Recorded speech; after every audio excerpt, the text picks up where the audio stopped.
Hey, Andy, with you again for UFC fight predictions for UFC Fox. Okay, starting off with the main card, of course, Cain Velasquez versus Junior Dos Santos. My predictions were one of two things was going to happen: either that someone was going to get knocked out in the first round, I didn't know who it was going to be, or that Cain Velasquez would outwork Junior and he would win in the fourth round by TKO. That was my official monetary bet that I placed, my first ever monetary bet. As it turns out, the first of the two happened. Of course, it was a knockout by Junior Dos Santos. Great boxing, great timing, and great optimizing as well. Went straight in for it as soon as he got Cain down, and great decisive victory in just over a minute. So from there, it's Brock versus Overeem, and then the winner from there will take on Junior Dos Santos. I haven't seen enough of Overeem. I've only got into Strikeforce in the last year or so, so I'm going to have to do a bit of old research there and watch some Overeem fights to make my opinion of who's going to win between those two leading up to that time. Of course, the co-main event was Ben Henderson versus Clay Guida. Clay Guida, one of my favourite fighters, and same for so many people, out of his just pure tenacity.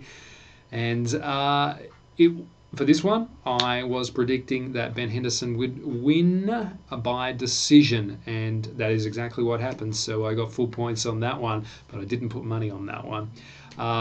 Great fight again, so competitive, and basically Ben Henderson using better technique and outmuscling Clay. Clay wasn't able to get him down. Great balance by Ben Henderson. It was almost BJ-esque with his leg up in the air at certain stages.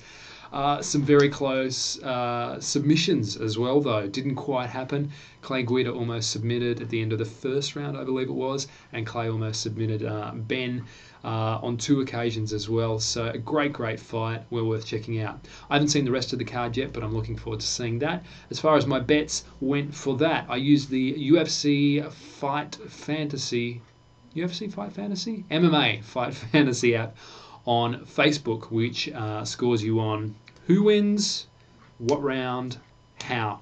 For that, I scored 180 points, which normally under 200 points isn't too good. I was previously ranked 15 on that, and I actually thought I'd gone terribly until I looked at my friends' scores and overall rankings, and it turns out there was a lot of surprises in this one because I've actually slipped up 2 spots to 13th on the overall ranking of the MMA Fight Fantasy. So I'm pretty happy about that. That's the best I've done so far.